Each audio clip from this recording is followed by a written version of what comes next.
안녕하세요. 고천 플러스 박상영입니다. 벌써 이제 5월이 다 지나가고 있네요.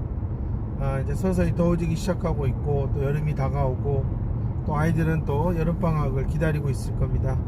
하지만 이제 초등 고학년 자녀를 둔 부모들, 특히 6학년 부모들 중에 내 아이가 이렇게 학교에서 이렇게 도움반 수업을 받고 있거나 지능이 낮거나 어쨌든 또래 간의 문제가 좀 있어서 학교 생활이 참 어려웠던 그런 자녀를 키우는 부모들 입장에서는 과연 이제 이 초등 6년이 지나고 나서 내년 3월에 과연 아이를 어떻게 어느 학교로 보내야 될까, 참 이런 고민들을 많이 하는 것 같아요. 아마 더 가장 큰 고민이 그게 아닐까 싶거든요. 그러다 보면 이제 아이가 이렇게 친구 때문에 속상해하고, 친구랑 싸우고, 친구들한테 또 왕따를 당하고, 이제 이런 경험들을 많이 했다면 아마 엄마들 입장에서는 이제 학교에서 이렇게 아이들이 이렇게 드세고 또 내 아이가 치이기 시작하면 과연 그런 학교를 또 보내야 될까, 아이가 스트레스 받지 않게 해야 되지 않을까. 이제 그래서 대안학교라든지 홈스쿨링이라든지 이런 것들을 이제 생각을 하는 거예요. 근데 이제 엄마들이 좀 생각해야 될 부분이, 대안학교든 홈스쿨링이든 그렇다고 해서 공부를 안 하는 건 아니거든요. 나름의 어떤 결국은 대안학교도 각각의 이제 학교마다 목적이 있기 때문에 그 목적에 맞게 어쨌든 학습 능력도 갖추면서 자신의 어떤 그런 개성이라든지 전문성을 좀 빨리 찾아서 가겠다는 목적이 강한 거죠. 물론 홈스쿨링도 마찬가지예요. 그렇기 때문에 지능이 낮은 경계선 이하, 지능 이하의 아이들이 대안학교를 가거나 홈스쿨링을 간다는 거는 상당히 어려울 수 있다. 이 아이들 같은 경우는 어쨌든 제도권 밖으로 나가면 더 관심을 받기 어렵고 지원을 받기가 어려운 게 현실이에요. 저는 그렇기 때문에 제 센터에 오시는 부모님들한테도 항상 하는 얘기가, 좀 일반 학교에 그냥 보내는 게 제일 현명하다. 친구 때문에 치인다고 학교를 벗어나 버리면 정말 또래들과의 관계가 너무 멀어지고 나중에 친구가 없고 그럴 수가 있다. 그러면 사회생활 하는데 좀 많은 어려움을 겪게 된다. 20대가 너무 힘들다 라는 얘기를 제가 항상 강조를 하고 있습니다. 저는 이제 그렇기 때문에 어떠한 형태의 대안학교든 그 대안학교가 통합교육을 하겠다, 장애가 있는 아동도 얼마든지 일반 아동들이 같이 해주면서 생활할 수 있다. 저는 아주 큰 학교라면 조금 가능할까? 그 외에 그냥 소규모로 그냥 뜻있는 부모들이 그냥 운영하는 그런 학교라면 저는 절대로 안 된다 라고 제가 자신있게 말씀을 드릴 수가 있어요. 어쨌든 교육이라는 게 그냥 무슨 특정한 과목 하나를 가르치는 게 아니기 때문에 이 아이에게 정말 필요한 그런 시스템을 갖추고 있느냐, 저는 이제 그 부분이 가장 중요하고요. 더군다나 대안학교의 어떤 그런 규모가 일정 수준 이상 커서 선생님들이 좀 많다면 학교처럼 뭔가 도움반의 그런 특수교사처럼 뭔가 어떤 아이를 개별적으로 좀 해줄 수 있는 그런 시간이 좀 보장이 될 수 있지만, 만약에 교사들의 인원이 한정이 돼 있고 교사가 여러 과목을 막 가르치고 여러 활동을 해야 되는 그런 상황이다. 그러면 아마 아이들을 거기에서 처음에는 너무나 자유롭고 아무렇게나 해도 어떻게 뭐라 안 하고 그런 어떤 정말 이렇게 자유로운 곳이 있을까, 스트레스 덜 받는다 하겠지만 나중에 보면 아이가 점점 학습 능력이 떨어지고 있고, 또 아이가 그 또래들과의 관계에서 뭔가 문제가 생겼는데 이 소그룹에서 마저도 해결이 안 된다 그러면 뭐 당연히 더 많은 아이들이 있는 곳에는 안 될 거라는 게 이제 엄마 눈에 보이기 시작한다라는 거죠. 저는 그렇기 때문에 여러 이렇게 성공한 대안학교들이 있지만 거기에 과연 경계선 지능 이하 또 사회성이 부족한 아이들이 가서 나중에 성인이 되었을 때 필요로 하는 그러한 모든 그런 기본적인 능력들을 갖추고 사회에 진출할 수 있느냐라고 했을 때 저는 아니다라고 생각을 합니다. 저는 그런 측면에서 오히려 아이가 현재 어려움을 겪고 시련을 겪고 있지만 학교가 훨씬 아이한테는 20대를 준비하기에 더 안전한 공간이다, 더 도움을 많이 받을 수 있다라고 생각을 합니다. 근데 이 부분에서 이제 부모님들이 빨리 내려놔야 될 부분이 이제 학교 공부죠. 학교 공부를 따라간다라는 게 아마 지금도 어려울 텐데 중학교에 가서도 그렇게 어려운 것에 대해서 아이가 쫓아가야 된다라는 그런 압박감으로 스트레스를 받는 게 사실 크거든요. 근데 경계선 지능 아이들을 보면 정말 이렇게 시키는 대로는 좀 착한 아이들은 열심히 하거든요. 근데 그렇지 않은 경우는 이제 더 이상 못하겠다고 반항하고 게임에 빠지고 이제 친구들 이렇게 쫓아다니고 이제 그러다 학교가 끝나버리는데, 우리도 어렸을 때 학교를 다녀보면 머리는 어느 정도 좀 있는 것 같은데도 정말 공부랑은 담쌓고 시험만 보면 항상 뭐 10점대 20점대, 근데 학교는 정말 즐겁게 다니는 아이들이 있어요. 그러니까 지능상의 문제나 어떤 그런 특별하게 다른 문제가 장애가 없어서 그냥 애가 공부나 이런 거 자체가 싫은 거죠. 그래서 맨날 놀러 다니고 동네에서도 해가 질 때까지 밖에서 뛰는 아이는 그 아이고 그랬을 거예요.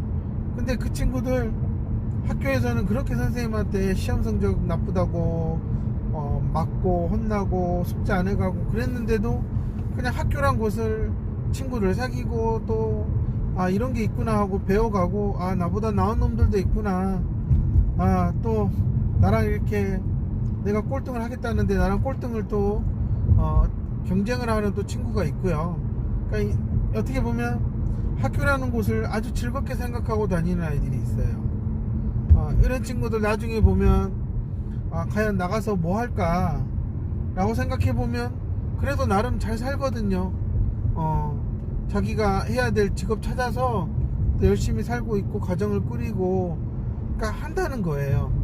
근데 어찌됐든 우리나라가 이제 학력 중심의 사회다 보니까 아무래도 공부를 좀 잘하고 이러면 삶의 수준이 나아지는 거는 사실이죠. 그런데 이게 아무래도 어려움이 있고 장벽을 만나는 아이들이 계속 공부만 해야 된다라는 쪽으로 포커스를 몰고 아이를 그쪽으로 계속 얼굴을 향하게 한다면 이 아이는 과연 배울 수 있는 것을 배울 수 있을까 라고 하는 그런 생각을 좀 깊이 있게 해보셔야 된다는 거죠. 어찌됐든 코로나 사태 이후로 여러가지 국제 상황이 어려워지니까 상당히 지금 경제적으로 어려워요. 이런 상황에서 내 아이가 과연 10년 뒤에 바라봤을 때 사회에 진출했을 때 가장 큰 문제가 뭐냐, 그러면 이제 아이도 컸다고 생각하기 때문에 이게 이제 엄마 아빠 말을 잘 듣지 않고 자기가 좀 판단하려는 경향이 훨씬 더 선택하려는 경향이 더 나타난다. 이제 그러다 보면 당연히 이제 주변에 아이들의 이런 약점을 알고 이용을 하려는 사람들이 생기게 되고요. 그래서 아이가 안타깝게도 여러 가지 일에 꼬이게 되면 사기를 당하기도 하고 돈을 줘도 못 받기도 하고 참 여러 가지 그러한 아이한테 사건들이 생겨요. 근데 이렇게 되면 결국은 또 그 책임을 또 부모가 껴안아야 되고 감당을 해야 된다는 겁니다. 이런 부분들 제가 얼마 전에도 올려놨지만 그런 유튜브를 이렇게 보더라도 성장해가는 아이들이 성인이 되었을 때 당연히 나도 차를 몰 수 있다. 그래서 또 면허증을 딸 수 있는 아이들은 또 면허증을 따거든요. 그러면 하다못해 어디서 조금이라도 알바를 하고 있다면 당연히 나도 그러면 내 차를 몰고 다녀볼 거야 라는 그런 생각을 갖게 되고, 또 그래서 정말 차를 사러 그냥 순수하게 중고 매매상을 갔는데 이런 나쁜 사람들한테 걸려서 피해를 겪는 경우도 있어요. 지금까지 많은 어머님들이 그런 상황을 안 겪게 하려고 지금 어마어마하게 노력을 하시는 거죠. 하지만 어머님이 항상 그렇다고 20살 넘은 녀석을 쫓아다닐 수도 없는 거고요. 그렇기 때문에 지금 이렇게 생각을 했을 때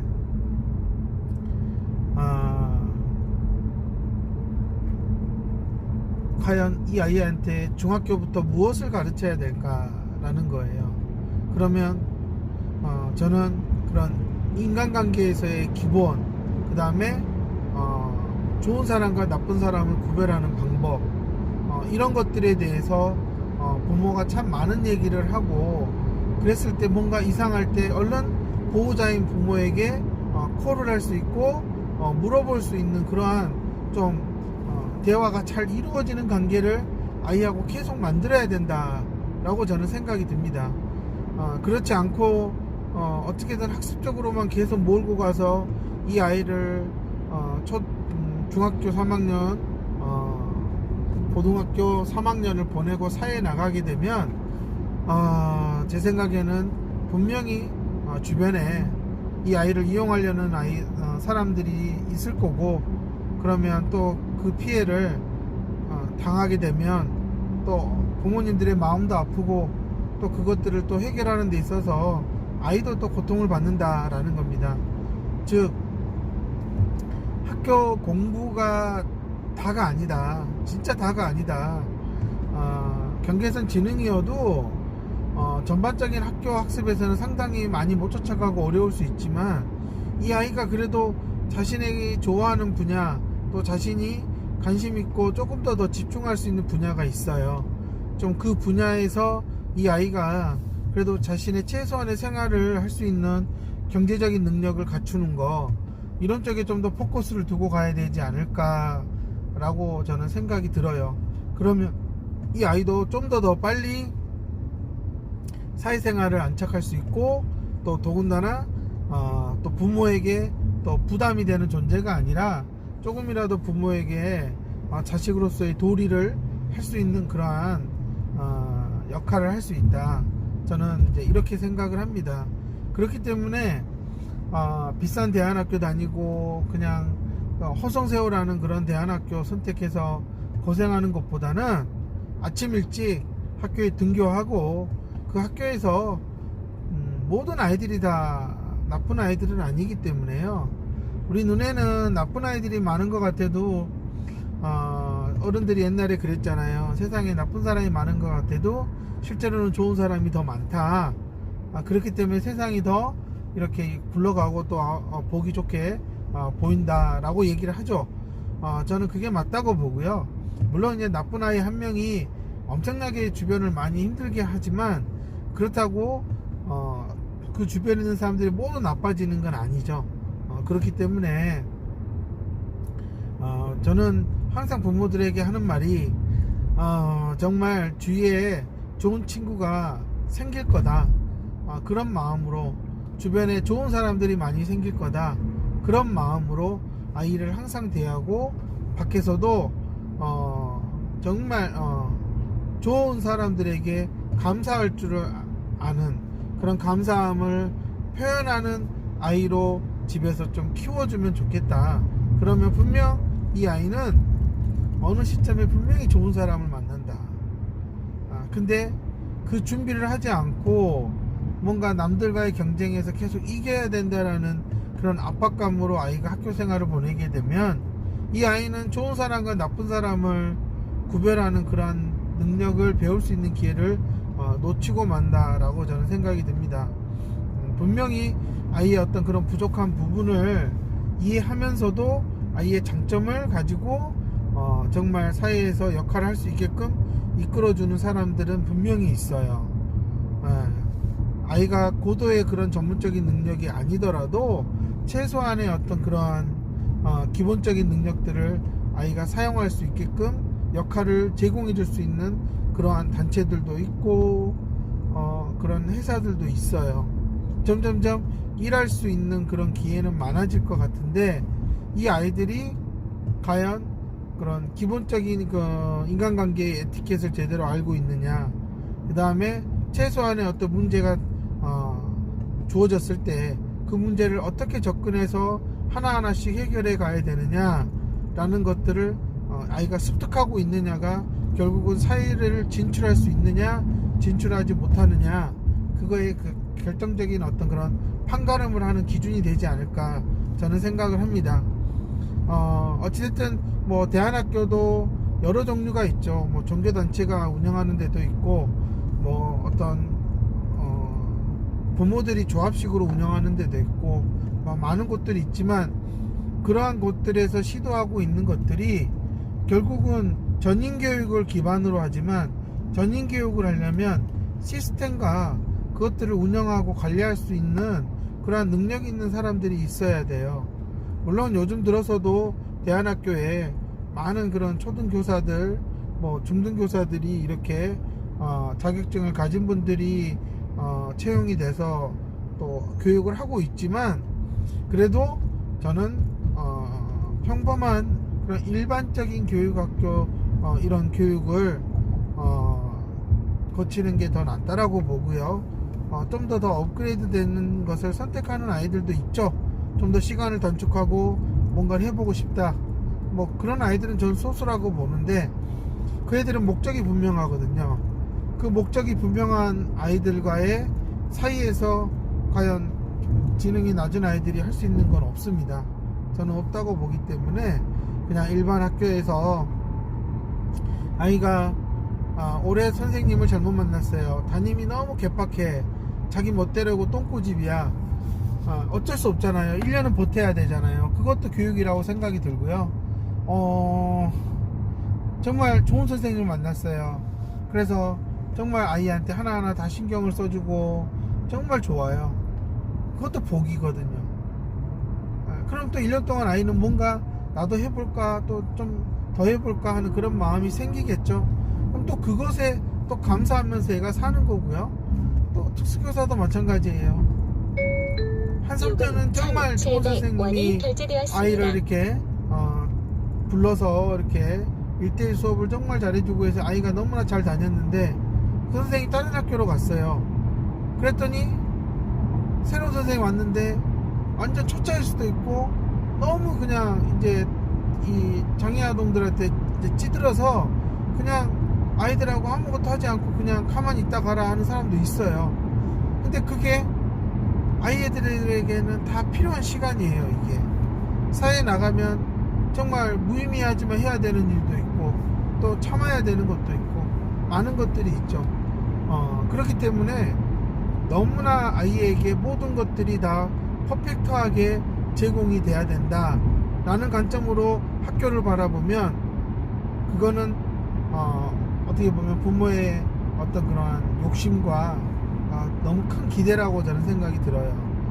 사람은 다 다르기 때문에 학교에 있는 선생님들이라고 해서 모두 다 그렇게 열심히 하고 열심히 가르치고 뭐 하진 않아요.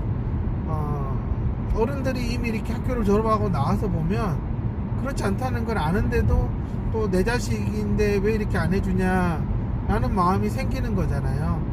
저는 그렇기 때문에 혹시라도 이 방송을 보고 있는 6학년 학교 자녀들을 키우는 부모님들이라면 대안학교를 생각하고 있다면 머릿속에서 지우세요.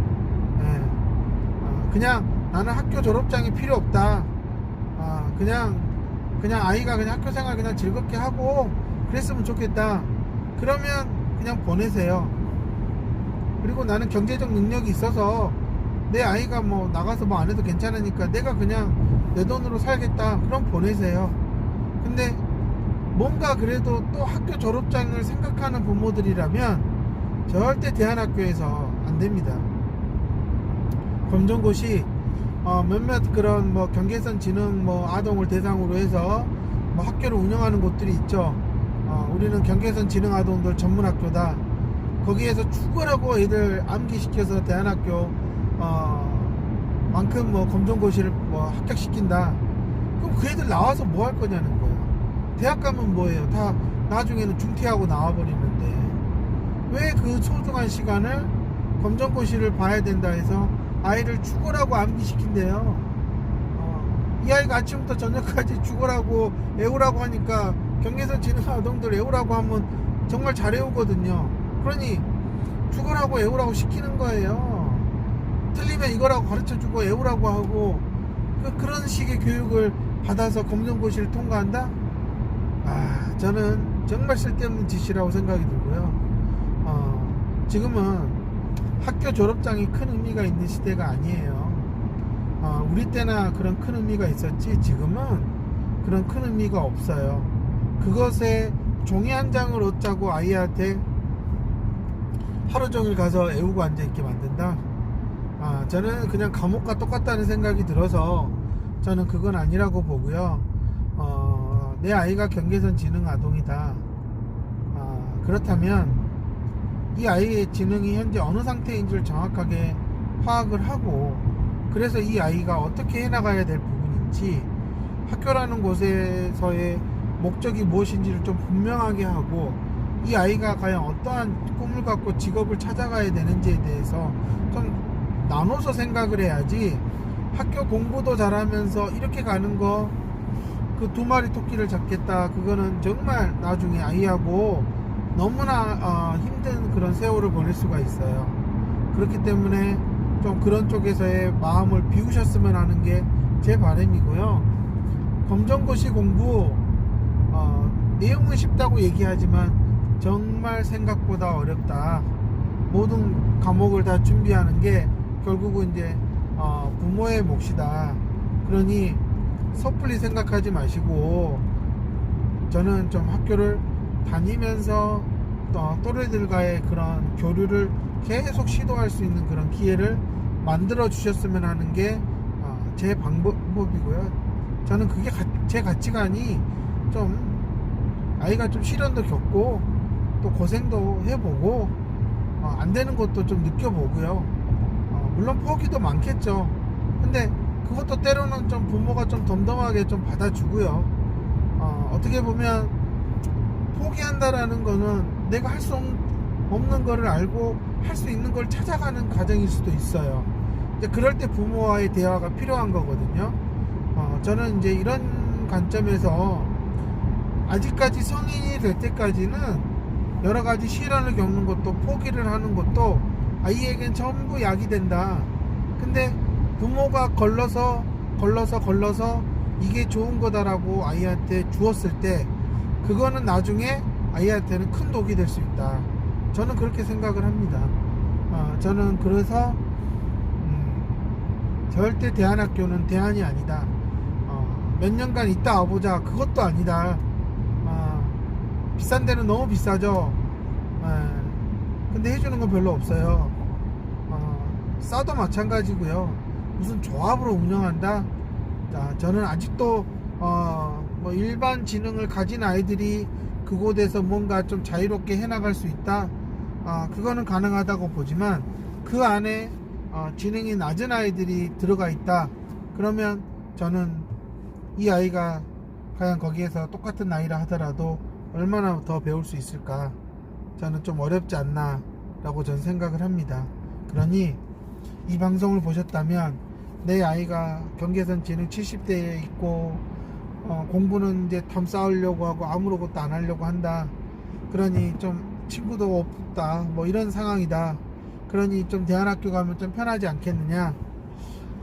절대 아니다라는 거 다시 한번 말씀드리고요. 그냥 학교생활 좀 편하게 할 수 있게 보내면서 아이가 정말 어른이 되어서도 무엇을 하고 싶어 할지에 대해서 많이 얘기 나누시고 그쪽으로 가기 위해서 이 아이가 배워야 할 것들을 받아들이는 그러한 과정을 만들어 가야 된다라고 저는 생각을 합니다. 그러려면 당연히 이제 생각하는 힘이 있어야 돼요. 근데 이 아이들이 생각이 뭔지 몰라요. 그거를 엄마들이 고민을 해야 되는 거예요. 학교 시스템을 왜 못 따라가는지 쫓아가고 그런 쪽이 아니라 내 아이가 왜 지금 생각하는 힘이 부족할까? 그것에 대해서 고민을 하고 접근을 하셔야 된다라는 겁니다. 저는 뭐 많은 대안학교들이 있고 TV에 가끔 나오고 성공 사례도 나오고 하지만 저는 아직은 때가 아니다 라고 생각이 들고요. 그러니 아이 좀 학교 갈 수 있게 편안하게 가서 즐길 수 있게, 꼴등도 가서 행복하게 사는데 이 아이는 그래도 학교 가면 열심히 하려고 하고 말도 잘 듣고 착한 아이들이거든요. 근데 이 아이들이 왜 공부 때문에 괴로워해야 돼요? 예. 그런 쫓아가는 레이스를 좀 더 내려놔 버리면 아이하고 좀 더 좋은 방향으로 아이를 이렇게 지도해 갈 수 있다, 양육할 수 있다, 저는 그렇게 생각을 합니다. 그러니 대안학교 생각하지 마시고 그냥 좋은 학교 가서 항상 좋은 사람을 만나야 된다, 좋은 사람을 만나야 된다 라는 그런 마음으로 아이한테 얘기하시고 접근하셨으면 하는 게 제 바람입니다. 감사합니다.